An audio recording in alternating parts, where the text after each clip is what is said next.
गौतम शांतिलाल अदानी, जो कि इंडिया के नंबर 1, एशिया के नंबर 1 और दुनिया के दूसरे रिचेस्ट आदमी हैं। गौतम अदानी 24 जून 1962 को गुजरात में पैदा हुए, जो कि अब इंडिया के बिलियनर टाइकून हैं। गौतम अदानी चेयरमैन और फाउंडर हैं अदानी ग्रुप के, जो कि अहमदाबाद बेस्ड एक मल्टीनेशनल बिजनेस ग्रुप है, जो कि पोर्ट डेवलपमेंट और उसके अलावा बहुत सी पावर जनरेशन और इंडस्ट्रीज में इन्वॉल्व है। अदानी फाउंडेशन के भी प्रेसिडेंट है, जिसको उनकी वाइफ प्रीति अदानी रन करती हैं। उनकी वाइफ भी एक बिजनेसमैन है। 23 सितंबर 2022 तक गौतम अदानी की नेटवर्थ तकरीबन $150 बिलियन, जिसके तहत ये इंडिया और एशिया के सबसे रिचेस्ट पर्सन है। According to Bloomberg billionaires index, Elon Musk के बाद ये दुनिया के दूसरे बड़े रिचेस्ट आदमी है। इंडियन बिजनेसमैन दूसरे बिलियनर्स की तरह ये भी गुजरात यूनिवर्सिटी से ड्रॉप आउट हुए थे। 1981 में गौतम अदानी ने सबसे पहले अपने बिजनेस की शुरुआत डायमंड बिजनेस में की थी, लेकिन उसमें कुछ ज्यादा प्रॉफिट इन्हें नजर नहीं आया। तो 1981 में इनके बड़े भाई महासुखु भाई अदानी के कहने पर ये अहमदाबाद चले आए, जहाँ पे उनके बड़े भाई ने एक प्लास्टिक यूनिट खरीदा था, जिसके ऑपरेशंस गौतम अदानी देख रहे थे। इसके बाद Gautam Adani polyvinyl chloride imports के बिजनेस में चले गए, जो कि प्लास्टिक बनाने के लिए दुनिया का तीसरा बड़ा पॉलीमर था। 1981 में गौतम अदानी ने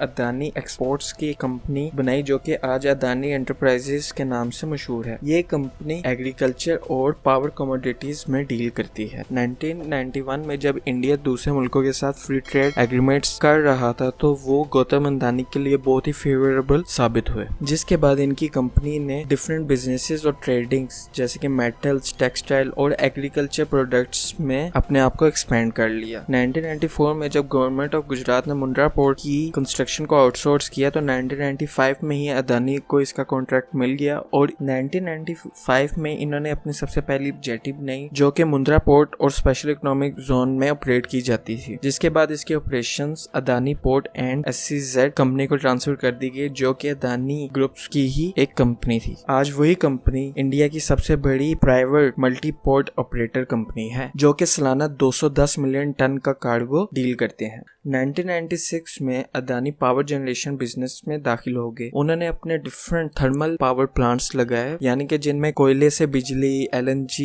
से बिजली बनाई जाती है, वो पावर प्लांट्स लगाए, जिनकी कैपेसिटी तकरीबन 4620 मेगावाट के करीब थी, जो कि इंडिया की सबसे बड़ी प्राइवेट थर्मल पावर कंपनी थी। 2006 में ही अदानी को अंदाजा हो गया पावर जनरेशन बिजनेस का, और वो पावर जनरेशन बिजनेस में आगे 2009 से 2012 तक इन्होंने एबर्ट पॉइंट पोर्ट ऑस्ट्रेलिया में और Carmichael coal mine in Queensland को एक्वायर कर लिया, ताकि इन इलाकों से कोयला वगैरह इंडिया लाया जाए और उनको बंद करके बिजली प्रोड्यूस की जाए। 2020 में अदानी ने दुनिया की सबसे बड़ी solar energy corporation of India से हासिल की, जो कि तकरीबन $6 बिलियन तक की थी, जिसके तहत अदानी ग्रीन ने 8000 मेगावाट के सोलर पैनल्स लगाने थे और इसके अलावा 2000 मेगावाट इजाफी solar cell and module manufacturing capacity भी लगानी थी। 2020 में अदानी ने मुंबई इंटरनेशनल एयरपोर्ट की 74% स्टेक्स हासिल कर लिए, जो कि इंडिया का सेकंड बिजिएस्ट एयरपोर्ट था दिल्ली के बाद। नवंबर 2021 में ब्लूमबर्ग इंडिया इकोनॉमिक फोरम से बात करते हुए अदानी ने कहा कि उनकी कंपनी ग्रीन एनर्जी में $70 बिलियन